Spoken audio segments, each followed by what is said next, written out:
Guys इस video को पूरा देखना, मजा ही आ जाएगा। वो मेरा दोस्त है। फनी कॉमेडी एंड तक देखा गाइस। मालिक पानी। भाई यार ये क्या कर रहा है भाई। यार तुम्हारे घर में इतनी भाई, खूबसूरत एंड तक लड़की नौकरानी है।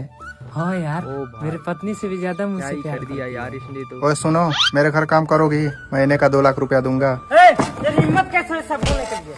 चल मेरे घर से निकल। ये मुझे छोड़ के कहीं नहीं जाएगी। मैं तुमको कहीं नहीं जाने दूंगा। मालिक एक बात बोलूं, मैंने आपके खाने में जहर मिला दिया।